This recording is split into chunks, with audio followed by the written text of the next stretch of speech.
Alright guys, welcome back to NewToHomeBrew. More importantly, it is the third video in the Chewing the Truck series.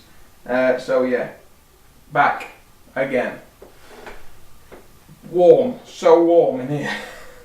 I was complaining a few days ago that it was really cold in here. It was actually about 14 degrees in here Celsius. And cranked the heat up. We've got a coal fire, so I've got that piled full of coal over the last sort of day and night. I thought, alright, I'm gonna really boost the temperature in the house. Actually now in here 27 degrees, doing stuff in here and I'm sweating. So let's crack a beer open and then we can start the show properly. So what we got today is the last Midas Touch. I was going to save it, but I'm crap at doing stuff like that. I wanted to see if it had changed, leaving it a couple of months. Well, it's not happened, has it? So let's get it poured out. Carbonation has changed, it's really picked up. I would say it's probably a month since I last drank one of these. Look at the head on that. Tiny, tiny little bubbles. And some big bubbles. That's carbonated really well actually. That is fantastic. Well, cheers guys.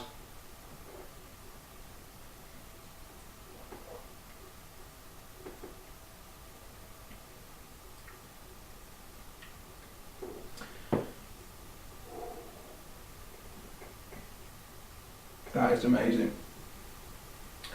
I've really got to brew another one of these up. It's either this or an IPA I'm going to brew up. That is stunning. That can only get better with age. I'm going to savour that. It's the last one.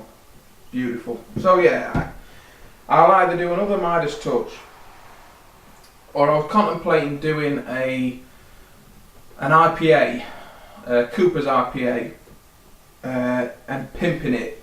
So I really like hoppy beers, so I was going to pick the IPA, Cooper's IPA, and add hops to it and sort of do like a little bit of either do a boil with it or like seep the hops and make a tea in like a litre of hot water and add the hops that way.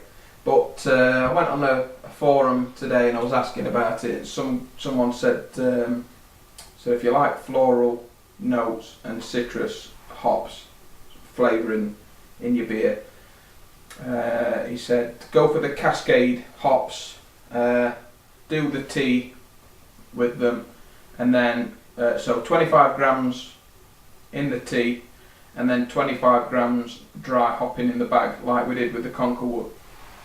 And some extra malt, 500 grams of dry malt. So I might give that a whirl, but I might do one of these. I might do both actually, because I'm greedy.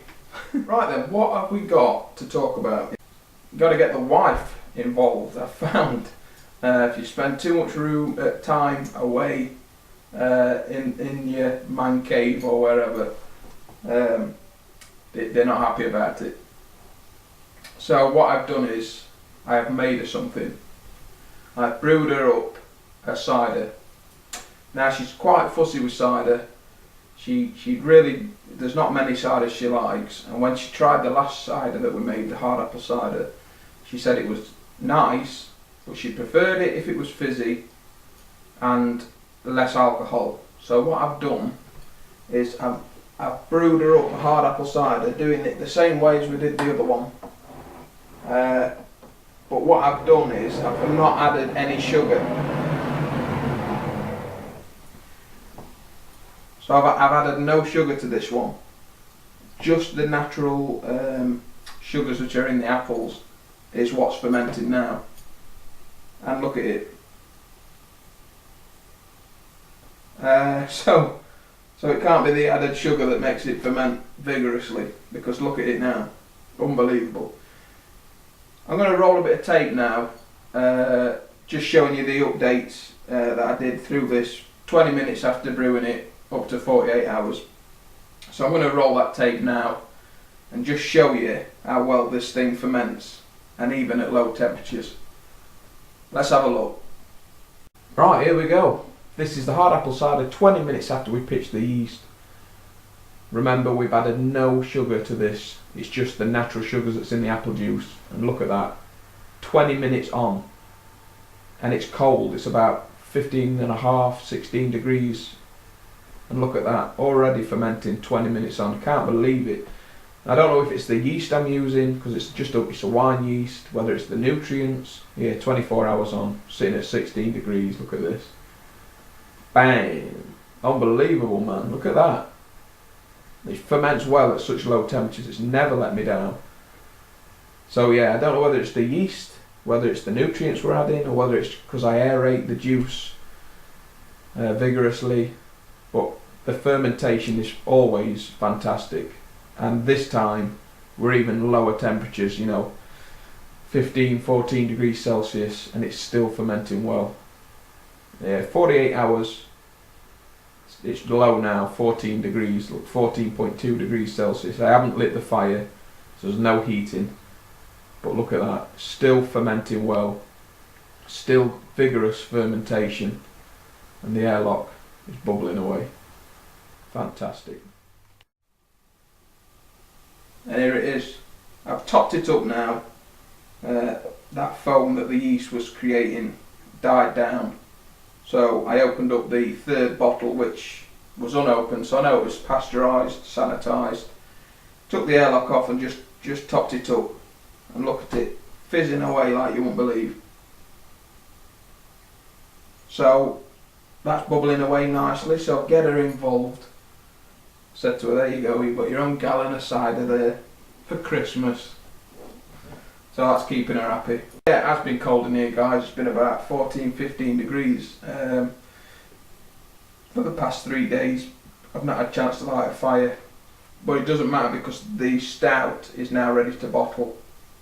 The Conker wood is ready to bottle, and I was actually ready to do the bottling this morning until I discovered that I'd run out of caps.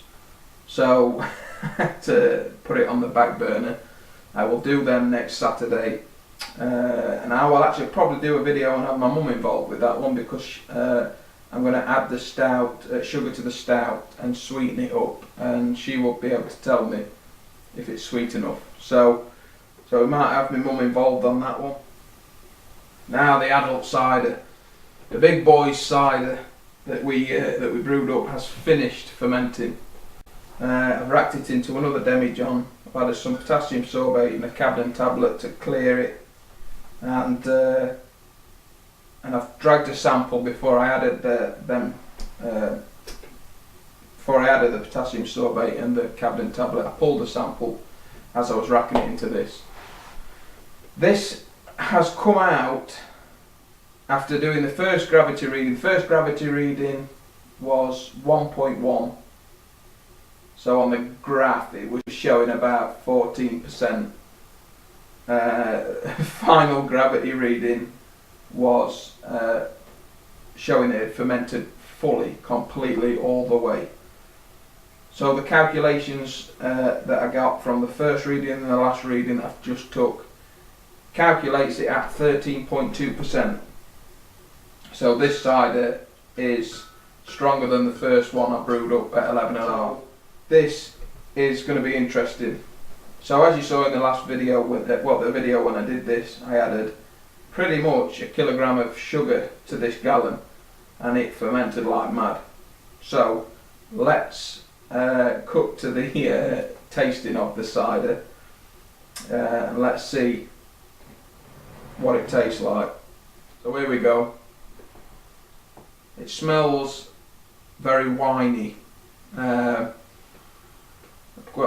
because it's strong, but it still smells cider, like a cider, but has that wine sort of heat from the alcohol. So let's give it a whirl. 13.2%.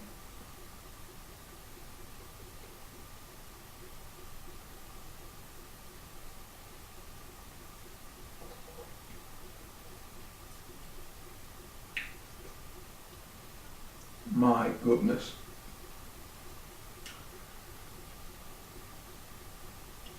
That is nice. Although I wasn't expecting the sharpness as much.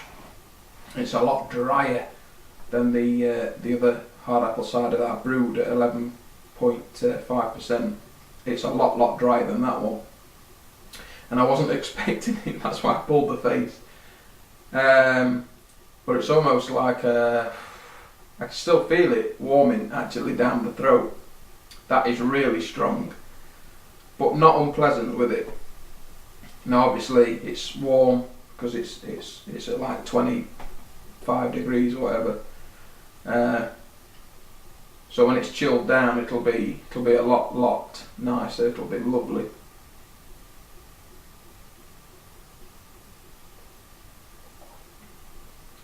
There we go. I was expecting it that time.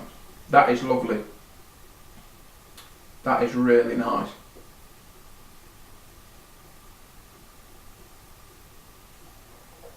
It's smooth,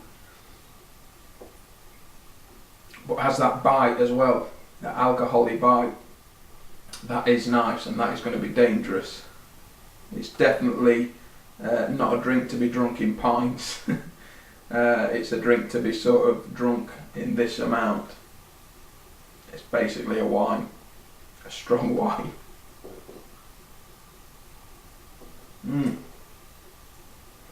That's going to be lovely. So that's that. That's going to clear now, and we'll be ready for Christmas. Put that back. Jesus wet, man.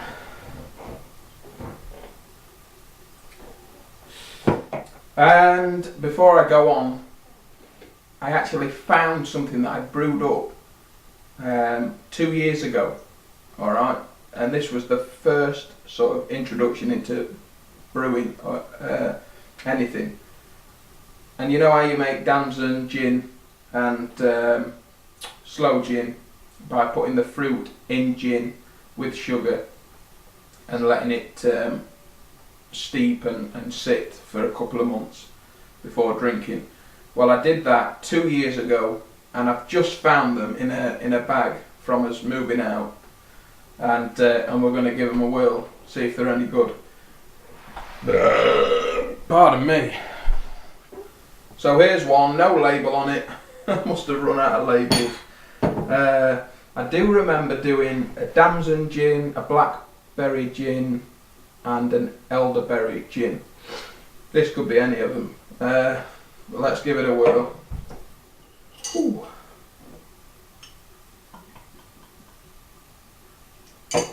My God, it's like port.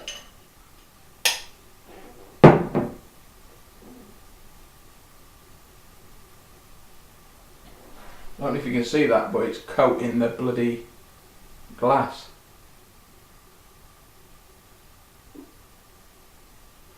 So let's try this one.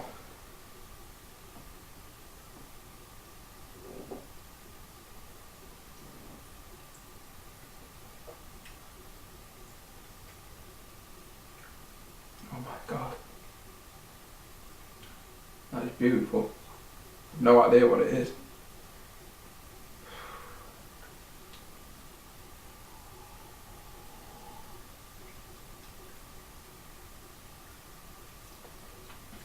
I think it's elderberry.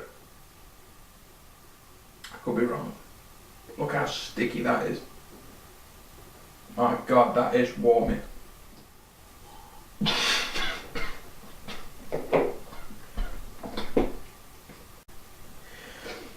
It's going to be a good Christmas.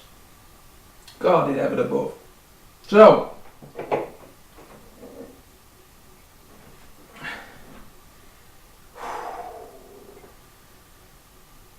what's that? Midas Touch. Hard apple cider. Hedgerow brew. Christmas is going to be perfect. Oh.